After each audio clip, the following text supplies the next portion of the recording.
Hi, my capstone project is about Starbucks. I really like Starbucks and go there a lot, but I've always wondered why Starbucks is so successful. Today I will be answering that. Starbucks was founded on August 18, 1987.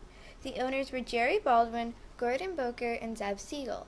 Starbucks was created in Seattle, in Pike's Place Market. They created Starbucks because the owners thought that Seattle needed a better high-quality coffee shop. Terry Heckler, their advertising agent, was the one who helped them come up with their name. He thought it should start with ST because he thought that was very powerful. At first, they settled on Starbo. However, later they decided on Starbucks, which was from the book Moby Dick.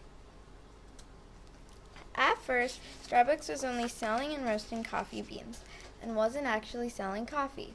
Later on, they decided Howard Schultz, their marketing manager, convinced them to sell coffee and not just the beans. This made a lot more people come to their shop. As you may know, Starbucks is very popular, and a lot of people come to their store. But how does Starbucks attract all these people? Well, when they first started to expand into colder states like Chicago, people wanted something warm.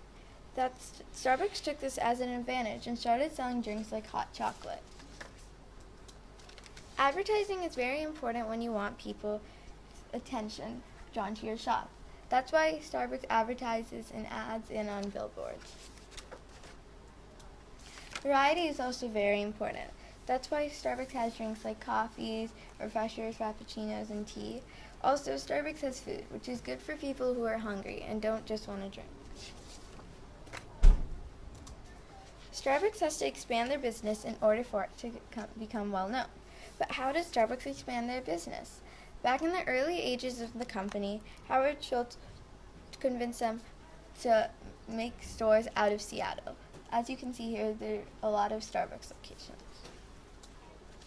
Starbucks also has fancier shops, which are called Starbucks Reserve Roasteries.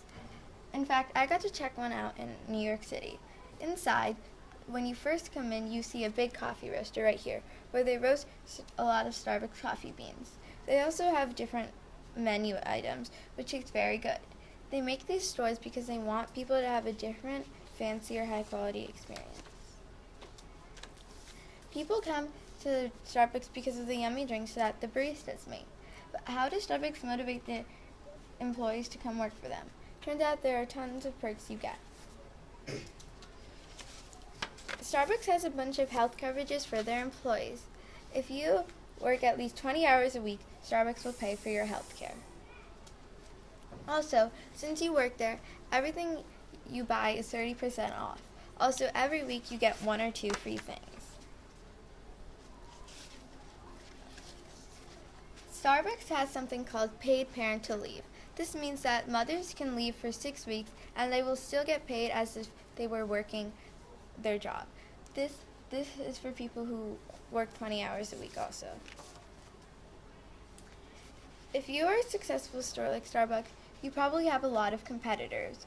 Starbucks' biggest competitors are Dunkin' and McDonald's, but there are ways that Starbucks is better than other stores. One way is that Starbucks has very quick service. When you order something, it only takes about 5 to 10 minutes. And for a very busy and popular store, I'd say that's very quick. Also, they have much higher quality machines than a lot of other stores that make very good drinks. Now you know that Starbucks is successful because of all these reasons, but still, they can become less and less popular. So how does Starbucks maintain its success? One way they do this is by having a nice and comfy store. I don't know if you noticed, but Starbucks has a lot of chairs that allow you to sit down. This is very important also because it allows people to work there. Being a workplace means that a lot of people will come here and they'll probably get a coffee or tea. This is very important for their business. I interviewed a marketing manager, and he told me that Starbucks refers to themselves as the third place. Now I know what you're thinking. What does that mean? Well, basically, it means that you have 3 places you spend a lot of time at. The first place is supposed to be home, the second one could be school or work, and the third one is supposed to be Starbucks. They want it to be the third place, so they try to make it a very enjoyable place. Overall, I learned that Starbucks' success is because of all the hard work they put into it to make sure that you want to come back again and again. Thank you for listening. For more information, go to my blog. I hope you enjoyed.